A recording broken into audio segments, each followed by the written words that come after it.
Toujours les serviteurs de Dieu de partout où vous nous suivez. Vous avez toujours été prêts d'entendre la parole de Dieu. Nous aussi, nous avons toujours été là pour l'évangile. C'est pour cette raison, cette chaîne intitulée Berger Seba Ilunga Dati. Donc, c'est une chaîne qui nous amène toujours à faire un retour à la parole de Dieu. Donc, tout le monde, nous sommes appelés à observer le commandement de Dieu.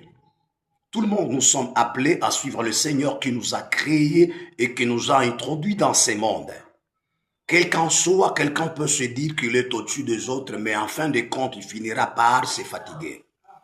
Parce que le Seigneur reste toujours le Seigneur. Il ne peut jamais être comparé de quelqu'un ou également des autres esprits. Non, il reste lui-même Dieu. Nous vous bénissons parce que vous avez toujours été là présent, d'entendre également parfois de nous envoyer pour dire que nous sommes tellement soifés d'entendre la parole de Dieu.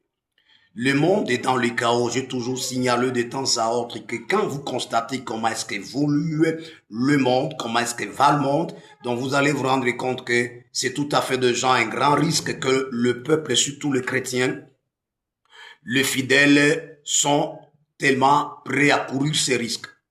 Il y a déjà d'autres qui ont déjà eu le temps de courir ces risques-là. Après quoi, ils se sont rendus compte qu'ils sont en train de jouer hors jeu. Mais il suffit que vous soyez toujours dans la parole. Merci beaucoup. Nous sommes en train quand même de bénir le Seigneur Dieu qui nous a apporté également l'opportunité aujourd'hui pour se présenter devant vous.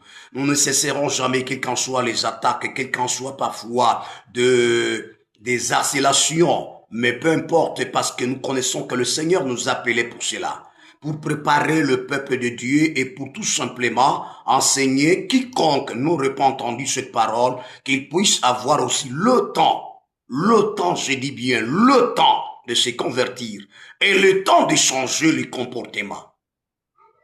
Tôt ou tard, vous allez vous regretter vous-même. Tôt ou tard, vous allez également se demander pour quelle raison, au temps où que le serviteur de Dieu prêchait, vous n'avez pas eu le temps de mettre quand même ton oreille pour entendre et pour que tu changes. Mais vous n'avez pas eu ce temps. Voilà le danger qui court le monde, qui court le peuple aujourd'hui. Ça fait quand même un bout de temps.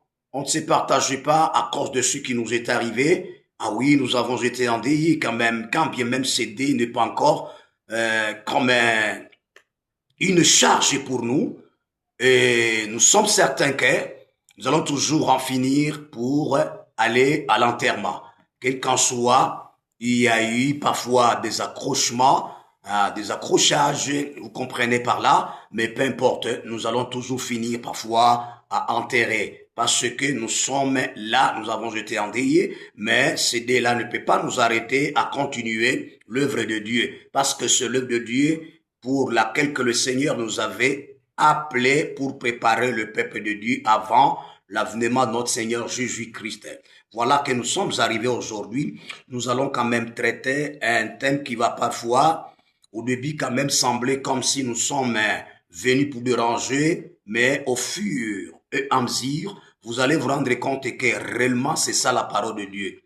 Nous vous bénissons et nous vous disons merci beaucoup pour tous les abonnés qui se sont abonnés sur la chaîne Berger Seba Ilunga Dati, et nous vous invitons également de nous faire confiance et d'avancer toujours avec la parole de Dieu. Voilà le thème d'aujourd'hui que nous allons traiter, c'est la circoncision. La circoncision. Et la circoncision qu'il est question, c'est la circoncision physique charnelle.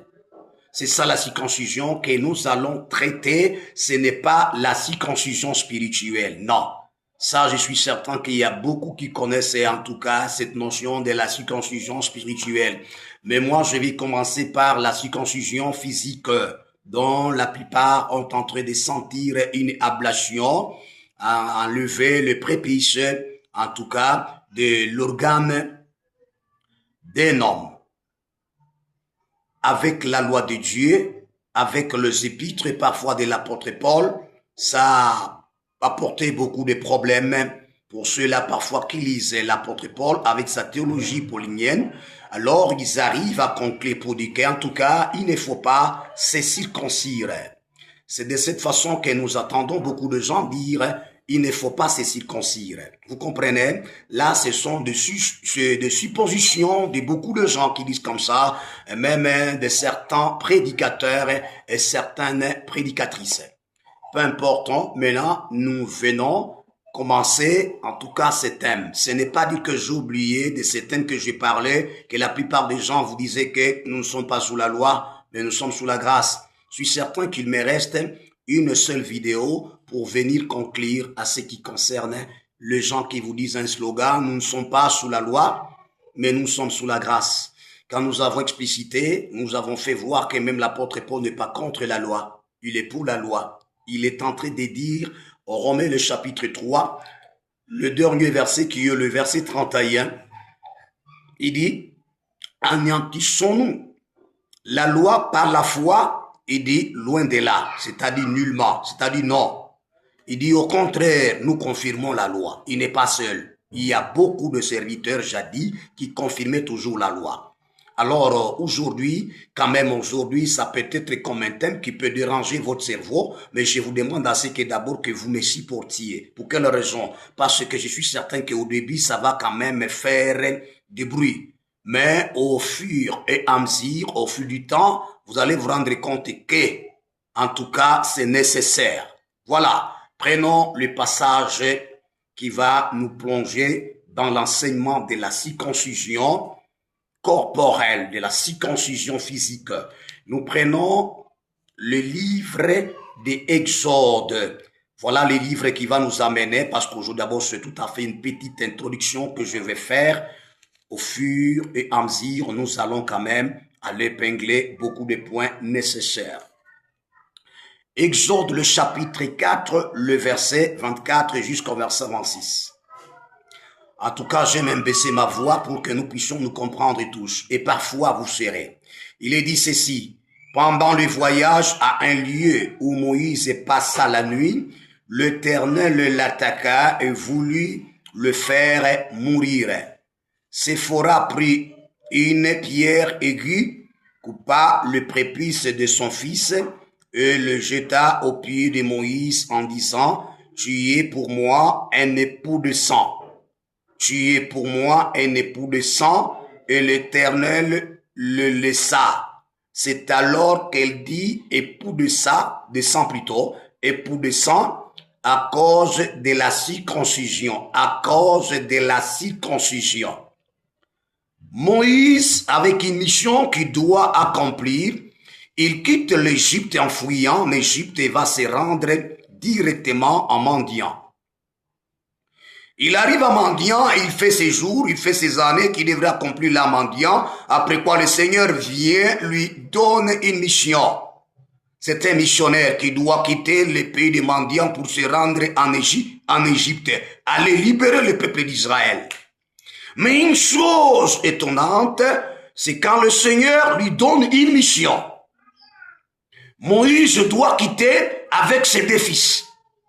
Moïse doit quitter avec sa femme Séphora. Or, Moïse connaît bien que la loi de la circoncision ne vient pas de Moïse. La loi de la circoncision vient des patriarches. Qui? Abraham. Or, quand nous venons de lire en ces moments, nous nous rendons compte que ce n'est pas l'époque d'Abraham. Abraham est déjà passé, maintenant c'est l'époque de Moïse. Or, Moïse connaissait bien cette loi, parce que c'était une alliance que Dieu aurait traitée avec notre Père, que vous appelez le Père de tous les croyants, qui est Abraham. Abraham traita une alliance avec Dieu. Pas envers une autre personne. Dieu traite une alliance avec Abraham. Et maintenant, vice-versa, Abraham traite une alliance avec Dieu. Quelle est cette alliance de la circoncision? Donc Dieu lui oblige, Dieu lui dit que vous devez vous circoncire. Au moment que Dieu demande à Abraham de se circoncire, Abraham est déjà tellement vieux, avec tous ses serviteurs, avec tous les gens qu'ils avaient acquis à prix d'argent. Alors, vous voyez cela. cela est passé maintenant, on arrive au temps de Moïse. Moïse, connaissant cette loi que Dieu a traité avec Abraham, et non pas avec seulement Abraham, Dieu lui dit que c'est avec même ta postérité. Même avec un homme à qui tu as payé à prix d'argent, donc de qui en réalité tu t'es procuré à prix d'argent. Quand tu as donné de l'argent et tu as acheté un esclave, même l'esclave doit subir la circoncision parce qu'il a été payé, qu'il a été pris à prix d'argent. Merci beaucoup. Mais Moïse, connaissant cette alliance, Moïse, connaissant cette loi, il s'apprête de quitter le mendiant pour se rendre en Égypte. C'est une histoire bien connue de beaucoup de gens. Et c'est tout à fait un verset qui est parfois oublié. Mais Moïse prend un voyage d'une manière expresse, oubliant d'abord de circoncire son enfant, le second enfant, oubliant de les circoncire maintenant pour qu'il commence maintenant à faire le voyage. Mais quant à lui, il oublie et il sabote un tout petit peu à circoncire son enfant. Mais s'appressant seulement de faire un voyage. Mais arrivé, nous avons lu, arrivé à un lieu quelque part où Moïse va passer la nuit pour se reposer de manière à ce que le matin encore, qu'il prenne encore le système de voyager. Mais le Seigneur attaque Moïse, le Dieu du ciel. Attaque Moïse à cause de quoi? À cause de la circoncision. C'est-à-dire Moïse n'avait pas circoncis son enfant. Dieu l'attaque pas pour blaguer, ni pour jouer, pour l'exterminer, pour le tuer. Une chose grave. Or, même Séphora, sa femme, connaissait bien que, en tout cas, c'est tout à fait une alliance qu'on ne peut pas, en tout cas, rompre, qu'on ne peut pas passer par-dessus. Donc, même la femme connaissait bien, c'est la raison pour laquelle, arrivé à un certain moment, Moïse est en train de confiser. Moïse est en train de vouloir rendre l'âme, parce que le Seigneur Dieu l'a attaqué. Mais sa femme, du fait qu'elle connaissait cette pratique-là, d'ablation, donc a levé les prépuces de l'organe humain, elle va s'empresser de prendre une pierre aiguë et couper directement le prépuce de son fils. Une fois quand elle lui coupé, c'est ainsi que Moïse va également prendre une bonne allure, un bon état pour ne pas encore convulser. Donc la femme a secouru son mari. Séphora a secouru le mari. Mais un geste qui a été appliqué, quand vous lisez bien la parole de Dieu, vous allez vous rendre compte que quand la femme a coupé les prépuces et l'a jeté, quand vous lisez avec Louis II vous dira que la femme a jeté les prépuces aux pieds de Moïse, après quoi qu'elle a dit, tu es époux de sang. Vous comprenez par là? Tu es époux de sang. Or, quand vous lisez d'autres versions, comme par exemple Français courant, quand vous lisez la Bible expliquée, là, la Bible expliquée et Français courant parlent un vrai terme par rapport à ces termes utilisés par le docteur Louis II. Or, en réalité, ce qui est dit ici, tellement ceci n'est pas connu de beaucoup de gens. La femme, quand on dit qu'elle coupa le prépuce et le jeta aux pieds de Moïse, mais la version Français courant et Bible expliquée, elle dit ouvertement qu'elle avait touché le pénis, permettez quand même, parce que c'était d'enseignement. Elle avait touché l'organe de Moïse. Elle touche donc en montrant à Dieu et en montrant directement à Moïse que voilà, Seigneur, celui-ci c'est un époux de sang. C'est-à-dire quoi? C'est-à-dire Moïse, lui aussi a été circoncis. Il a versé aussi du sang. Le sang avait coulé. C'est ça la meilleure version. C'est la vraie version qui parle réellement que la femme avait touché, permettez-moi, avait touché l'organe de Moïse, montrant que de même comme Moïse est circoncis, ainsi que le fils doit être circoncis. Maintenant, il y a de l'égalité. Avant d'abord que Moïse puisse ne pas circoncire le fils, maintenant, une fois le fils est circoncis, alors la femme montre ouvertement Dieu que maintenant, voilà la manière que le fils est devenu comme son père. Merci beaucoup. Vous pouvez aller consulter de telles versions, vous allez vous rendre compte de cela. C'était seulement une petite parenthèse que j'ai ouverte pour le public.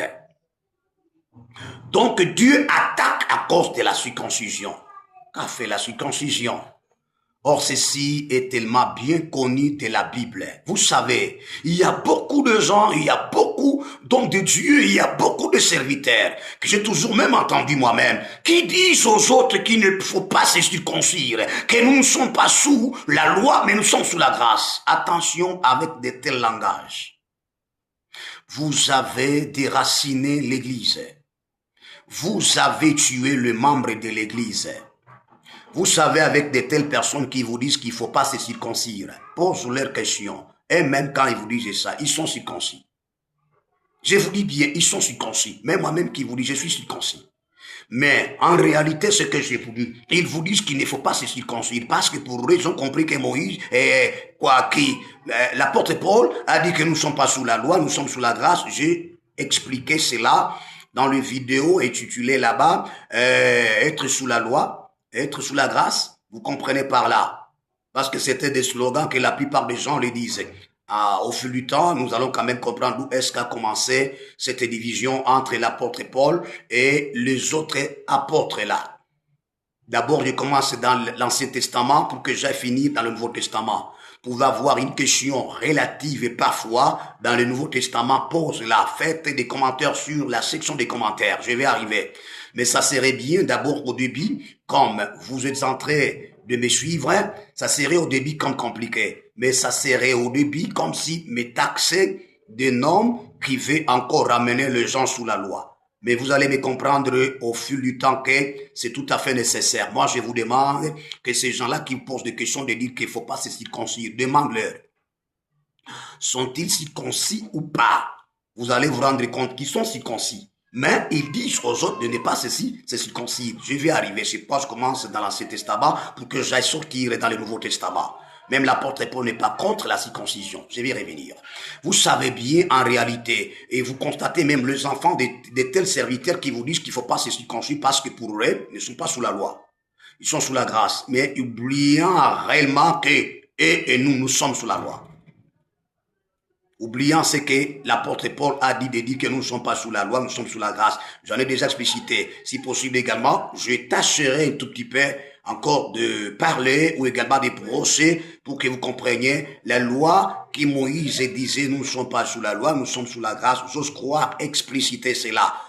C'était relative à la loi sacerdotale. Parce que nous avons tous été donc gardés par cette loi pendant que le Seigneur Jésus-Christ vint. Une fois le Seigneur Jésus-Christ est venu. Donc alors la parole, la foi nous a menés vers le Seigneur Jésus-Christ. Donc également à ce qui concerne la loi des sacerdoces échangés. Vous comprenez? Là, déjà, c'est autre chose. C'est pour cette raison, attention avec l'apôtre Paul, quand il vous parle de la loi, quand tu parles des œuvres de la loi, vous devez être souple quand vous lisez l'apôtre Paul. Voilà, je vais revenir. Je suis certain que je prends un verset biblique d'abord pour boucler à ces moments. C'est Genèse, je suis certain que Genèse, vous allez vous rendre compte que chapitre 17, pour que nous puissions réfléchir quand même la pensée de tous les serviteurs et toutes les servantes qui nous suivent maintenant même. Je prends le livre de Genèse, le chapitre 17, le verset 9 pour arriver au verset 14. N'oublie jamais. Il est dit ceci. Dieu dit à Abraham, toi tu garderas mon alliance. Toi, d'abord avec Abraham, tu garderas mon alliance, toi et tes descendants. D'accord. Après toi, selon leur génération. C'est ici mon alliance. Où est-ce que Dieu doit mettre son alliance avec Abraham, ainsi qu'avec ses descendants et avec la postérité qui doit venir? C'est ici mon alliance que vous garderez entre moi et vous et ta postérité. Après toi, tout mâle parmi vous sera circoncis. vous vous circoncirez et ce sera un signe d'alliance entre moi et vous.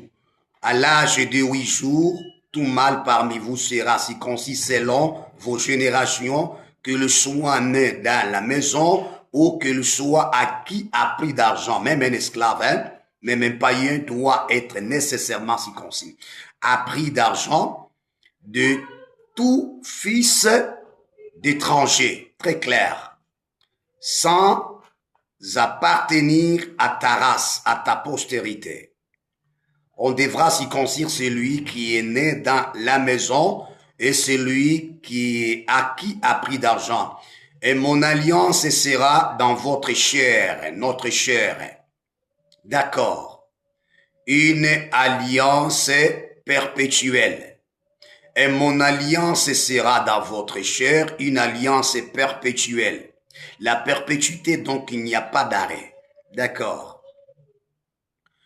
Un mâle incirconcis qui n'aura pas été circoncis dans sa chair sera exterminé du milieu de son peuple. Il aura violé mon alliance. Voilà, vous allez comprendre que la guerre qui a commencé entre Dieu et Moïse.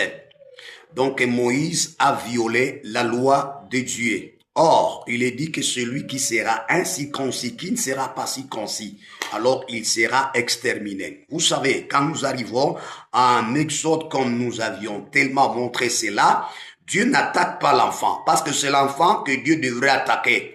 Parce que c'était l'enfant qui était incirconcis. C'était l'enfant qui n'était pas circoncis. Selon ce que Dieu a traité avec Abraham, Dieu allait attaquer celui qui n'est pas circoncis. Or, celui qui n'est pas circoncis, c'est un enfant.